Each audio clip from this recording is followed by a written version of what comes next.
Chapter number 4 of Civics, Media and Democracy, page number C41. Page number C41. C41 page पर right to information का हम read कर चुके थे। Right to information means Indian citizens को right है information सूचना प्राप्त करने का। और ये जो एक्ट है 2005 में आया था, 2005 में ये एक्ट एनेक्ट हुआ था। इससे पहले हमें सूचना का अधिकार नहीं था। गवर्नमेंट के हमें काफी सारी चीजों की सूचनाएं मिल सकती हैं जिन्हें हमें अधिकार है, लेकिन कोई ऐसी सूचना जिससे देश की सिक्योरिटी पर कोई डेंजर आ सकता है, वो सूचना हमें नहीं मिल सकती। उस सूचना को प्रोवाइड कराना हमारे, ना तो हमें वो देंगे और ना ही हम उनसे मांग सकते हैं। देश की सिक्योरिटी के लिए जो खतरा हो, इस प्रकार की जो इन्फॉर्मेशन है वो हमें नहीं दी जाती। उसके अलावा यदि हमें कोई इन्फॉर्मेशन चाहिए तो हम एक रिटन एप्लीकेशन उस कंसर्न ऑफिसर को भेजते हैं, वो हमसे उसकी फीस लेते हैं और फिर विद इन 30 डेज हमको वो जो है इंफॉर्मेशन मिल जाती है। आज हम पढ़ेंगे popular struggle. Page number C41 पर ही है popular struggle. The right to information was the result of popular movement। Right to information, जो सूचना का अधिकार है वो हमें क्यों मिला? Right to information was result, वो भी एक पॉपुलर मूवमेंट था, क्योंकि लोग चाहते थे कि हमें गवर्नमेंट के काम के बारे में सूचनाएं मिले कि गवर्नमेंट किस प्रकार के काम कर रही है ना, लोगों के वेलफेयर के लिए क्या क्या करती है over a long period of time. लेकिन इसके लिए भी हमने एक बहुत ही बड़ा आंदोलन चलाया और एक लंबे समय तक आंदोलन चला। उसके बाद हमें ये राइट टू इंफॉर्मेशन 2005 में मिला। The Supreme Court great emphasis on this right। Supreme court जो देश की सबसे बड़ी अदालत है, सर्वोच्च न्यायालय, एक ही है दिल्ली के अंदर, ठीक है, बाकी सब हर स्टेट के अंदर हाई कोर्ट है और एक सुप्रीम कोर्ट है। सुप्रीम कोर्ट का फैसला जो लास्ट फैसला होता है उसे कोई चेंज नहीं कर सकता। तो जो सुप्रीम कोर्ट है द ग्रेट एम्फेसिस, एम्फेसिस मतलब महत्व देना, वो बहुत ज्यादा महत्व देती है किस पर? ऑन दिस राइट, इस अधिकार पर। किस अधिकार पर? राइट टू इंफॉर्मेशन, सूचना के आधार पर।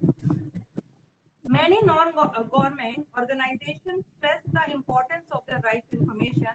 फिर many non-government organization, बहुत सारे जो गैर सरकारी संगठन हैं, वो स्ट्रेस देते हैं, जोर डालते हैं importance of the right of information, की सूचना के अधिकार का क्या महत्व है, उस पर बहुत ज्यादा ये स्ट्रेस डालते हैं, जिसे हम एनजीओ भी बोलते हैं। And for non, G for government और ओ फॉर ऑर्गेनाइज। ओएस जो लिखा हुआ है ऑर्गेनाइजेशंस के लिए आता है ये। Mention should be made of at least a few organizations that had struggled for this right। कह रहे नीचे कुछ ऑर्गेनाइजेशंस के बारे में बता रखा है जिन्होंने इस राइट को, इस अधिकार को प्राप्त करने के लिए काफी लंबा स्ट्रगल किया, काफी लंबा संघर्ष किया। सबसे पहले है राजस्थान मजदूर शक्ति संगठन। राजस्थान का मजदूर शक्ति संगठन वॉज फॉर्म्ड इन 1990, 1990 में बिना। इस लाइन को अंडरलाइन कर लीजिए कि राजस्थान शक्ति जो ऑर्गेनाइजेशन है, संगठन है, ये कब बना था? 1990s के अंदर। आपके एमसीज बन सकते हैं यहाँ से। It work for bringing out land reforms. इसने किसके लिए काम किया? ताकि लैंड रिफॉर्म्स, जमीन संबंधी सुधार ला सके। It also saw that the workers were given at least minimum wages। और इन्होंने ये भी देखा कि वर्कर्स को बहुत ही कम वेजेस, बहुत ही कम वेतन दिया जाता है। बेचारे सुबह से शाम तक काम करते हैं और जो उन्हें उस काम करने के बदले में जो पैसा मिलता है, ठीक है, वो बहुत ही कम होता है। तो कह रहे इट्स था, उन्होंने देखा कि वर्कर्स वर गिवन, कि वर्कर्स को बहुत कम एटलीस्ट मिनिमम वेजेस उन्हें दिया जाता है। When worker engaged in public work were not paid the minimum wages। अरे जब वर्कर भी एंगेज हो गए पब्लिक वर्क के अंदर, कह रहे were not paid the minimum wages, कि उन्हें मिनिमम वेजेस पे नहीं करना चाहिए। The organisation took up their causes. अब ऑर्गेनाइजेशन उनके लिए काम करने लगी। It wanted to examine the payroll of the workers. वो वर्कर्स का पेरोल देखने लगी कि मतलब कैसे किस किस दिन कितने कितने घंटे काम किए, उन्हें क्या सैलरी दी जाती है, और यदि वो कोई सरकारी संगठन है तो पीछे से उनके लिए कितने पैसे आते हैं। क्या ठेकेदार बीच में पैसे तो नहीं खा रहा? अगर कोई गैर सरकारी संगठन भी है तो ठेकेदारों को कितने पैसे दिए जाते हैं और वो फिर आगे मजदूरों को कितने पैसे दिए। The government agencies denied this information on the ground that it went against the official secret act.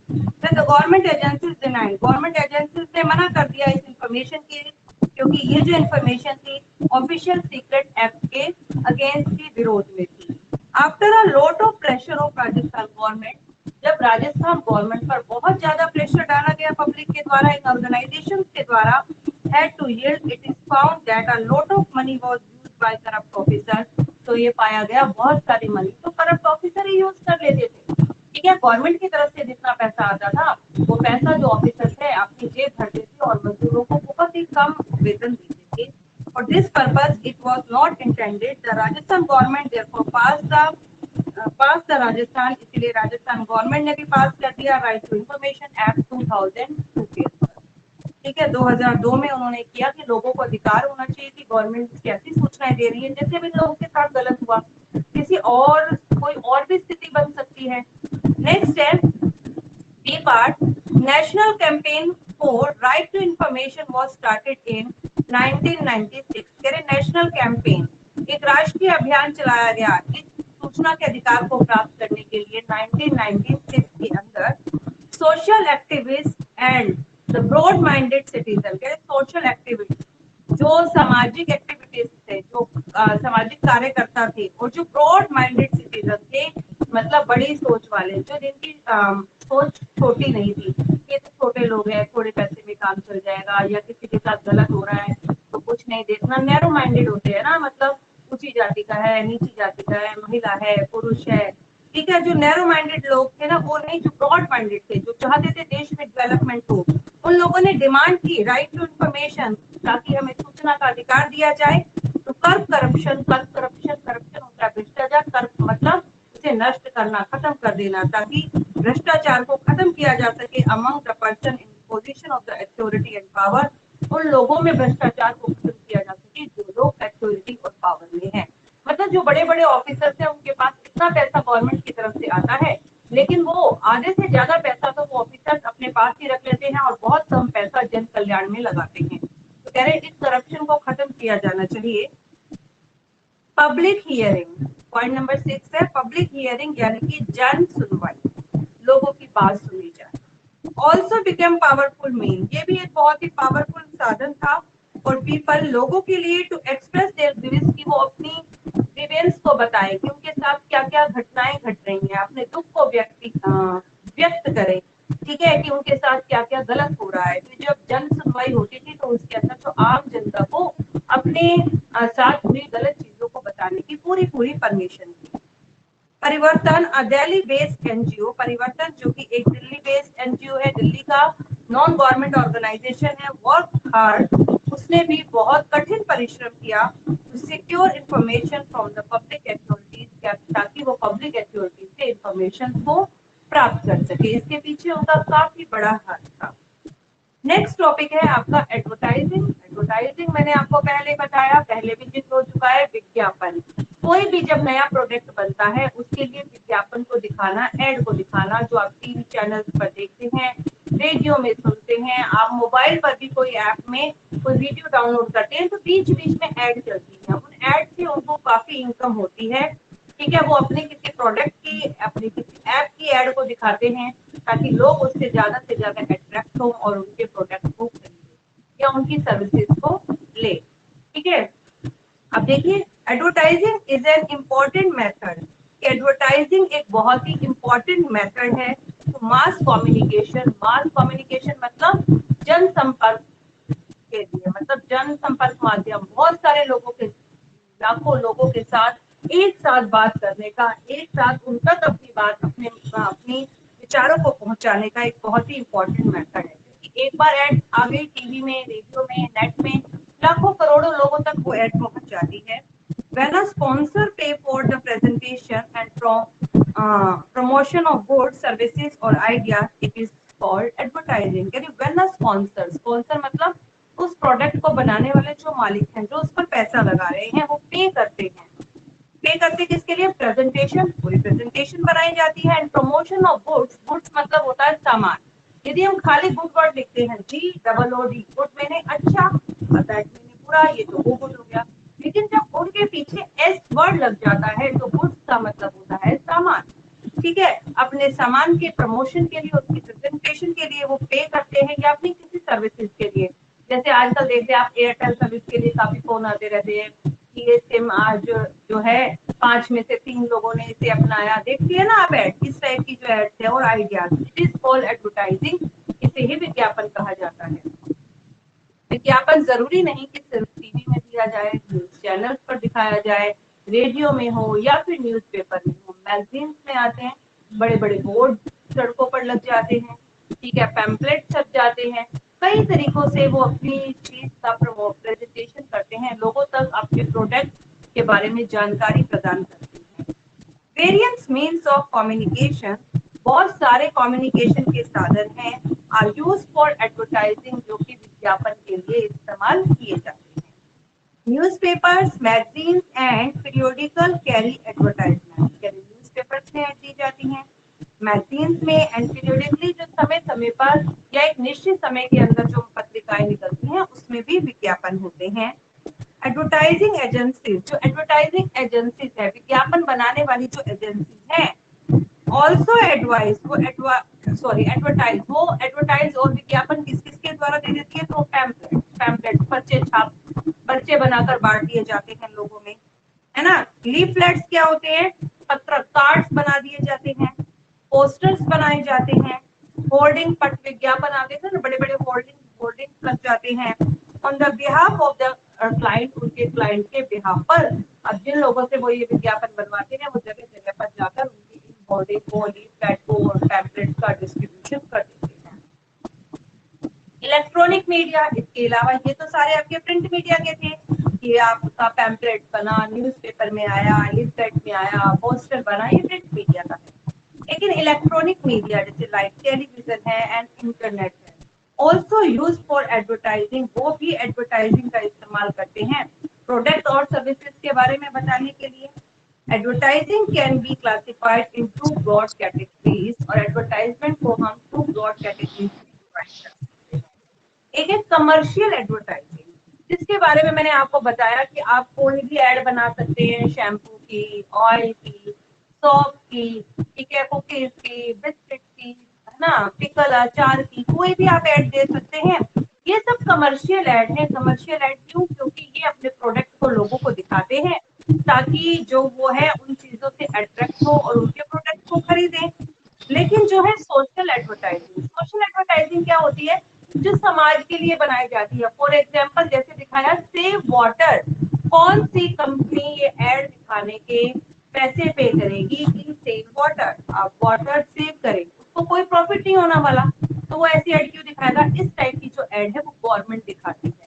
कि आपने जगह जगह देखा होगा, जैसे कि अब बारिश का सीजन स्टार्ट होने वाला है तो मच्छर पनपते हैं, कूलर में गंदा पानी इकट्ठा हो जाता है, मलेरिया फैलता है ना। तो ऐसे में आपने देखा होगा गवर्नमेंट जगह जगह दीवारों पर भी लिखवा देती है कि मच्छर पानी रुकेगा जहां मच्छर फैलेंगे वहां, है ना, कि पानी ना रुकने दें, वाटर सेव करें, इलेक्ट्रिसिटी सेव करें। तो इस प्रकार की जो एड है ना, गवर्नमेंट, किसका माइक है ये, ठीक है, इस प्रकार की जो एड है वो गवर्नमेंट देती है कि कोरोना वायरस वैक्सीन लगवाएं, वैक्सीन की एड गवर्नमेंट दे रही है, ठीक है। और लड़कियां जो है, लड़कियों को बराबर का स्थान दिया जाए, फीमेल फोर्टिसाइड पर बहुत सारी जो एड है वो गवर्नमेंट प्रदान करती है। ऐसी एड जिनसे एजेंसीज को कोई फायदा नहीं होने वाला है ना, वो सब सोशल एड में आती है, जो सामाजिक एड होती है। तो सबसे पहले हम कमर्शियल एडवर्टाइजिंग के बारे में पढ़ते हैं, जिसके बारे में आज आपने विज्ञापन भी बना रखा है। कुछ बच्चों ने मुझसे कल भी चेक करवाया था और बाकी जिन्होंने बनाया है वो मुझे आज दिखाएंगे। No business can survive without advertising, कोई भी बिजनेस चल ही नहीं सकता बिना एडवर्टाइजिंग। अगर पता ही नहीं चलेगा कि मार्केट में कोई नया प्रोडक्ट आया है, ठीक है, और वो इस टाइप से एड को बनाते हैं कि लोगों का ओपिनियन, लोगों का माइंड जो है उसी चीज पर बैठ जाता है कि मैं मार्केट जाऊंगा तो भाई यही चीज परचेज करूंगा, एक बार तो ट्राई कर देखूं, लोग इसी चीज को सोचते हैं, ठीक है। तो कहते कोई भी बिजनेस चल ही नहीं सकता without advertising. The objective of advertising is to sell something. Objective क्या है, इसका उद्देश्य क्या है? एडवर्टाइजिंग का ऑब्जेक्टिव ये है इज टू सेल समथिंग, की किसी चीज को बेचना। उन्होंने वो चीज बेचनी है और इस चीज की क्वालिटीज वो हमें थ्रू द विज्ञापन एडवर्टाइजिंग बताते हैं। अ प्रोडक्ट और अ सर्विस, या वो किसी प्रोडक्ट के बारे में या फिर किसी सर्विस के बारे में हमें बताते हैं। दिस सेल इज पॉसिबल, और उनकी सेल तभी पॉसिबल हो सकती है if the consumer know about the availability and the features of the product. जब कंज्यूमर, कंज्यूमर कौन होता है? ग्राहक, जो उस चीज को यूज करेगा,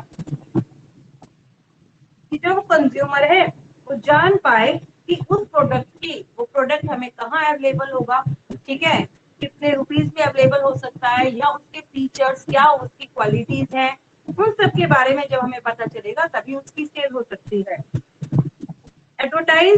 एडवर्टाइजमेंट अट्रैक्ट अटेंशन, और जो एडवर्टाइजमेंट है वो हमारी अटेंशन को अट्रैक्ट करती है, अपनी तरफ हमारा ध्यान आकर्षित करती है, ठीक है। It arouse desire among the consumer, और कंज्यूमर के अंदर एक डिजायर पैदा होने लगती है, एक इच्छा पैदा होने लगती है to buy a particular product, कि वो उस पर्टिकुलर प्रोडक्ट को खरीदे। एक एक्सक्यूज मी मैम। यस बेटा, बोलो मैम, भूमि। जो ऐप की एडवर्टाइजमेंट करते हैं उनको क्या हुआ भूमि? माइक बंद हो गया। मैम पैसे कहाँ से मिलते हैं जो ऐप की एडवर्टाइजमेंट करते हैं? कौन सी ऐप बेटा? नाम बताओ, एक एग्जांपल दो।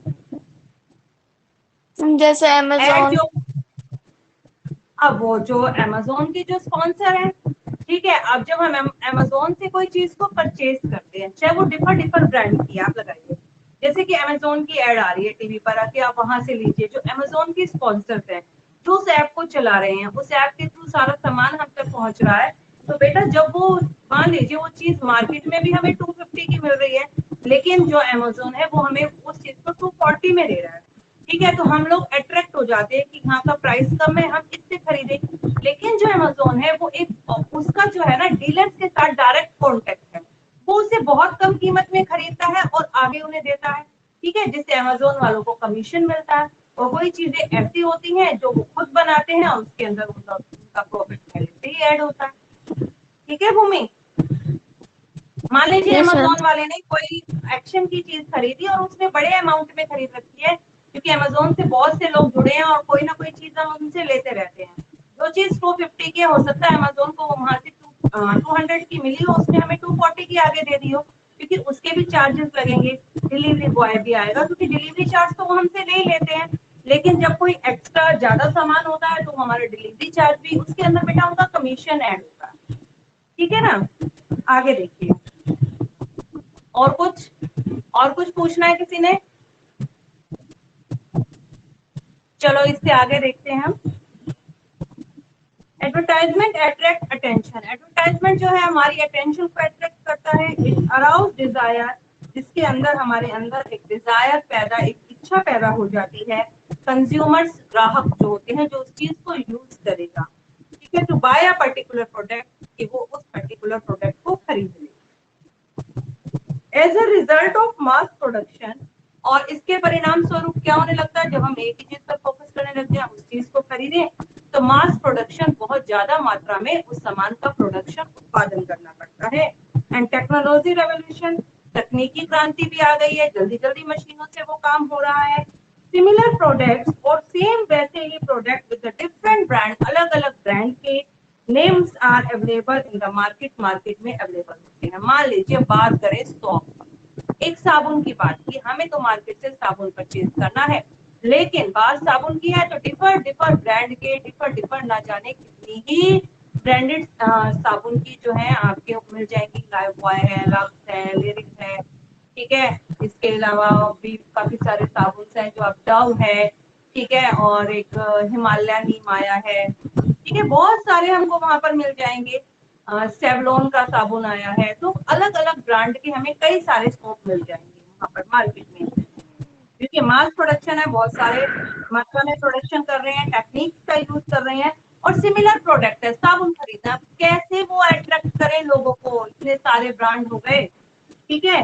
This is a stiff competition, stiff competition, इससे एक बहुत ही कठिन कंपटीशन, एक बहुत ही प्रतिस्पर्धा उनके अंदर शुरू हो जाती है बहुत ही कठिन कि कौन जीतेगा इस रेस में, किसका सामान सबसे ज्यादा बिकेगा बिटवीन दैम, उन सब के बीच में जो सेम प्रोडक्ट के होते हैं। ऐसे ऑयल को ले लीजिए आप, मोबाइल फोन की सिम्स को ले लीजिए आप, हर कोई चाहता है कि मैं ज्यादा से ज्यादा अपने कस्टमर बनाऊं। The manufacturer publish their product to manufacturers हैं, जो उस चीज को बनाने वाले लोग हैं वो अपने प्रोडक्ट की को पब्लिकाइज करते हैं, मतलब लोगों तक अपने प्रोडक्ट की सूचना देते हैं। तो कैची एडवर्टाइजमेंट के द्वारा, कैची एडवर्टाइजमेंट, कैची एडवर्टाइजमेंट क्या होती है? आकर्षक एडवर्टाइजमेंट, एड इतनी अच्छी हो कि लोगों के माइंड में बस वही छा जाए, ठीक है, कि वो दूसरे का मतलब अलग एक ही साबुन है, इतनी सारी वैरायटी है, कौन सी खरीदे, जिसकी एड सबसे ज्यादा अच्छी होगी। हम एक बार जरूर मार्केट में हमारे ओपिनियन आएगा कि हम मार्केट में जाकर उसे ट्राई करें, और जब हम उसे ट्राई करते हैं, उसे लेते हैं, मार्केट में जाकर उसे परचेज करते हैं, और घर लाने के बाद जब हम उसे यूज करते हैं तो उसकी क्वालिटीज या फिर उसकी डिसक्वालिटीज के बारे में हम जान पाते हैं। लेकिन एक बार तो हम उसे परचेज करेंगे, तो वो बहुत ही कैची एडवर्टाइजमेंट बनाते हैं। They try to depict their product as the best, वो ट्राई करते हैं कि अपने प्रोडक्ट को वो डिपिक्ट करें, अच्छी तरीके से चित्रित करें, ताकि ज्यादा से ज्यादा लोग उसके लिए अट्रैक्ट हों और उस प्रोडक्ट को जाकर मार्केट से बाय खरीद लें। आगे देखिए, मैसेज रिगार्डिंग अ प्रोडक्ट, कोई मैसेज इस प्रोडक्ट के regarding, advertising message is developed by using appeal, कि एडवर्टाइजिंग का जो मैसेज है वो कैसे विकसित हुआ? यूजिंग एन अपील, आकर्षित करते हैं वो लोगों को, अपील मतलब आकर्षित करना। वैसे अपील वर्ड हम यूज करें तो कोर्ट में केस फाइल होता है, वो भी अपील होता है, लेकिन यहाँ पर अपील मतलब आकर्षित करता है। ऐसी एड बनाते हैं, ज्यादा से ज्यादा लोगों को अट्रैक्ट करने की कोशिश करते हैं। A new product is given a brand name, किसी भी एक नए उत्पाद को एक ब्रांड का नाम दे दिया जाता है। Which was something to do with our emotion, जो कि हमारी इमोशंस, हमारी भावनाओं से जुड़ा होता है। अब देखो, भावनाओं से, हमारी ट्रेडिशन से और हमारी हेरिटेज, हमारी विरासत से जुड़ा होता है। वो कैसे? देखिए, आपको एक चीज समझ आएगी अपनी लाइन पे। Parental love is widely use, यहाँ पे माता पिता का जो प्यार है उसका बहुत ज्यादा इस्तेमाल किया जाता है किसी किसी चीज को दिखाने के लिए। एडवर्टाइजमेंट जैसे बेबी फूड, बच्चों का खाना है, बच्चों के डायपर्स है, बच्चों के डायपर्स में दिखाते हैं कि जब डायपर्स इतना सॉफ्ट है कि बच्चों को एलर्जी नहीं करता, उसे बस ऐसा ही महसूस होता है कि जैसे वो अपने माँ बाप के हाथों में ही है, उन्होंने उसे गोद में उठा रखा हो। या बेबी का फूड या बेबी का ऑयल, ठीक है, बेबी की जो स्किन है काफी सॉफ्ट होती है, उसे इफेक्ट ना करे, उसकी स्किन मॉइस्चर हो। तो इसमें आप ज्यादातर देखेंगे एक माँ को दिखाया जाता है कि जिस तरीके से माँ अपने बच्चे की केयर करती है, उसी तरीके से ये प्रोडक्ट भी बच्चे की केयर करेगी। तो पेरेंटल इमोशन का यूज किया जाता है ज्यादातर इन चीजों के लिए। Something, the emotional appeal is so much linked to the product that it creates frustration among those who cannot afford it. कह रहे हैं समटाइम, कभी कभी क्या होता है, समटाइम द इमोशनल अपील, जो ये भावनात्मक अपील की जाती है, लोगों को अट्रैक्ट किया जाता है भावनाओं से जोड़कर, है ना, अपील किया जाता है, तो कई बार ये ऐसे प्रोडक्ट से लिंक हो जाते हैं, और कई बार लोगों के बीच में फ्रस्ट्रेशन, लोगों के बीच में एक गुस्सा, एक निराशा आ जाती है उन लोगों के बीच में जो इस प्रोडक्ट को खरीद नहीं पाते। अब मान लीजिए कोई उन्होंने दिखा दिया, मान लीजिए डायपर दिखा रहे हैं, बेबी का कोई ऑयल दिखा रहे हैं, या बेबी का कोई फूड दिखा रहे हैं, उसकी कीमत बहुत ज्यादा है, वो उसे खरीदना नहीं चाहता, उसे खरीद नहीं सकता, लेकिन वो चाहता है मैं अपने बच्चे के लिए खरीदूं, वो बेचारा नहीं खरीद पा रहा है, अफोर्ड नहीं कर पा रहा, तो उसका मन निराशा से भर जाता है। ऐसे आप भी कोई चीज लगा लीजिए, आपको कोई चीज पसंद है, ठीक है, आपको कोई चीज पसंद है लेकिन उसका रेट बहुत ज्यादा है, आप लोग उसे अफोर्ड नहीं कर पाते, तो आपके मन में थोड़ी सी निराशा होती है कि कभी मैं ऐसा काम करूंगा जब मेरे पास ज्यादा पैसे होंगे, तो मैं इसे एक बार जरूर ट्राई करूंगा, लेकिन एक बार उसका मन निराशा से भर जाता है। ठीक है, आज बेटा हम बस इतना ही पढ़ लेते हैं, इसके आगे का कल पढ़ लेंगे। ठीक है, आप बताइए कितने बच्चों ने आज एड्स बनाई है? ये किसकी है? ईशान। यस ईशान, क्या बनाया बेटा ये? मैम साबुन। साबुन, कौन सा साबुन है ये? Dove. Liril, Dove. Dove Dove. दिख नहीं रहा बेटा, कहाँ लिखा है डव आपने?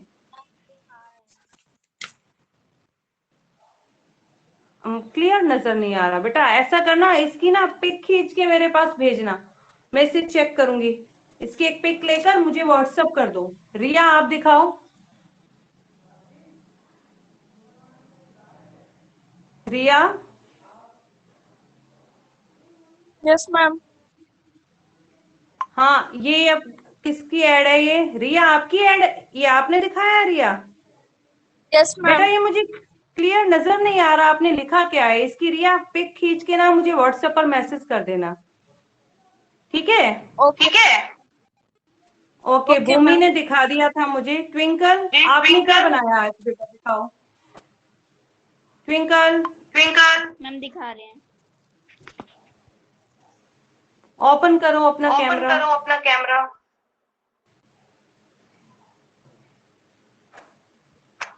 सीधे करो बेटा, पेपर सीधे उल्टा दिख रहा है। पेपर उल्टा दिख रहा है।